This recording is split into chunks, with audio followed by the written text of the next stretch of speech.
What's going on, everyone? I'm just a typical, average American here today to react and learn about some of the most surprising things about Norway. So today I want to check out this video by Mon Ami.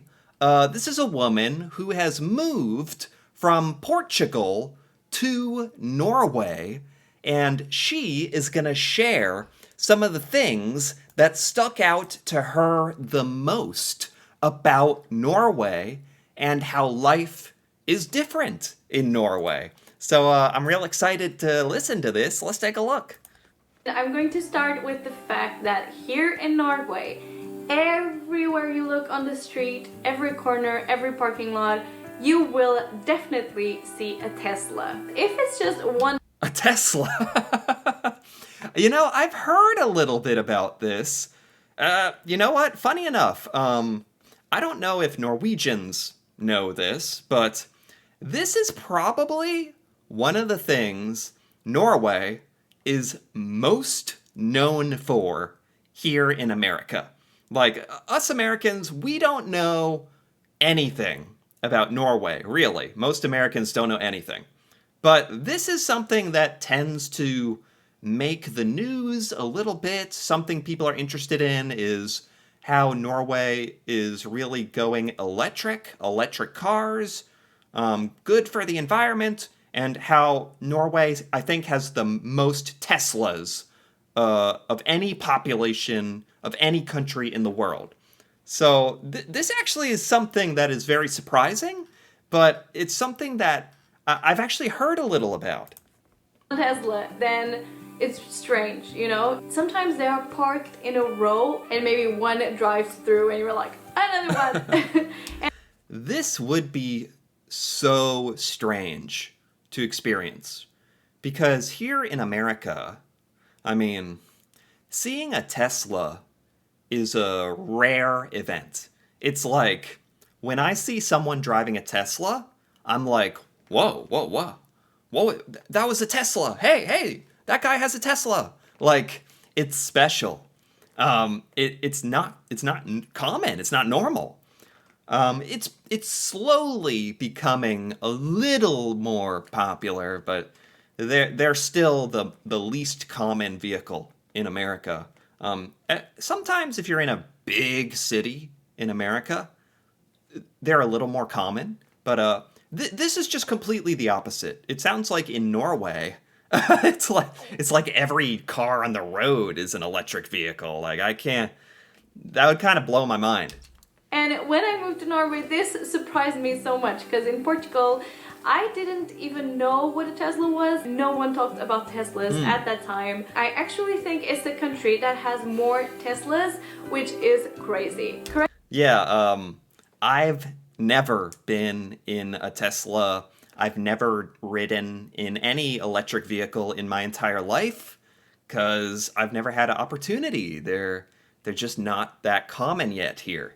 Correct me if I'm wrong, but I'm pretty sure it's like famous for that. And it's also famous for all the electric cars in general, not only Teslas. And actually the city center of Oslo is being transformed into only transports and electric car accessible. So yeah, so like I said, we've kind of heard about this in news a bit. But seeing this in person would be really jarring. Because electric cars make a different sound, right? Like here in America, you're used to the sound of cars, of gas-powered cars. They're very loud, aggressive, and in America, there's lots of big trucks that are very loud. And the idea that in Norway, it's probably a lot quieter, and there's all this electric charging infrastructure. I can't even imagine. if you don't own an electric car, in a few years you won't be able to go to the city center with your car. Wow. Which I think it's amazing. Yoo-hoo for Norway. Yeah, that's a good point. Just to be clear, this is awesome. This is fantastic. This is one of the like things that I think the world really looks up to Norway in leading the charge with electrification of vehicles and trying to save the planet and recycle and go green and all of that. It's great. Next is that if you are a couple or if you sleep in the same bed here in Norway, you will not share the same duvet. You will sleep with two separate duvets in the same bed. And so If you're sleeping in the same bed, you have different duvets. What is a duvet? Hold on. I didn't think I was gonna have to look this up. What is a duvet? Hold on. I've heard this word before. This is like fancy to me. Um, it's like a blanket. It's like a. Hold on. This like that. I don't know if you can see this. Oh, it's like shiny. There we go. Can you see that at all? This is like a blanket that goes on your bed. I've heard this word before. I don't know if this is a fancy term or not. I don't know. But how could you have two of them if you're sleeping in one bed? So you're using a different blanket? sometimes they even have different duvet covers, so you know exactly which one is yours and which one is not. For me, it was strange. I had never seen that before in anywhere else. If in your country this is also normal, just write it down in the comments. What? I'm a little confused about this one. Maybe a Norwegian out there can clarify this for me, like with a comment maybe. What's with the two duvets? Is a duvet a blanket? Why do you have two of them? If you're sleeping in the same bed, you're probably like pretty intimate partners or something, right? You're probably romantic partners, so why are you separated with different blankets and stuff? Am I not understanding this correctly? I don't know. Another thing is that here in Norway it's not so common to see people in high heels. In Portugal it is very, very common. Even if you're not going out, if you're just going to work, many people wear their high heels. But here in Norway, flats are trendy. You know, as a man, I can't speak on this too much. I don't think in America women are expected to wear high heels to work. For most places, you're not expected to wear high heels.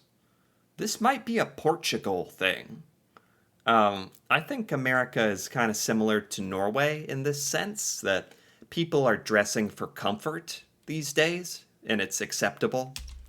Especially sneakers, you know, you see a lot of girls with like normal clothes and then with gym sneakers, which is cool, you know. Next thing is when you go to a clothes store here in Norway, the store assistants, so the person who's there to help you, do not help you as much as at least as in Portugal I was used to, because for example, interesting. At a Norwegian store, they have staff. They have associates that are there to help you. This can be kind of random in America. I have to say, I think most Americans don't like to be bothered in stores. But in America, associates or staff members are trained to come up to you, ask you if you need help, ask you if you need help finding anything. So I guess that's okay, although I don't really like talking to people. I don't know. I'm guessing in Norway, just based on the culture, Norwegians don't really want to talk to the associates for help. So maybe in Norway, that's why they don't help you so much, out of politeness. if I'm going to, I don't know, a H&M in Portugal, and I'm in the dressing room and the number of the pants I'm trying is too big and I don't want to, you know, dress up again, go out and get a different pair and then come back and maybe lose my spot. or leave my stuff there, I would just call an assistant and ask her for a different trouser number. But here in Norway, I tried to do that and they kind of like very politely tell you that that's not their job. Maybe in... Oh, okay. This sounds like another Portugal thing. Portugal is a bit different.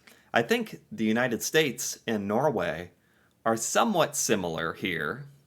Yeah, here in America, I would never ask the workers to go get me clothing while I'm trying clothing on.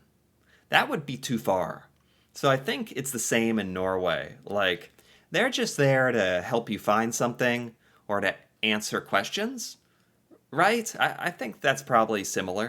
More expensive stores, they told me that that can happen. So you have a more personal assistant help. But in like common stores, that will not happen. Another thing is regarding nudity. And this was very surprising to me because in Portugal, when you go to a beach, bikinis can be quite small.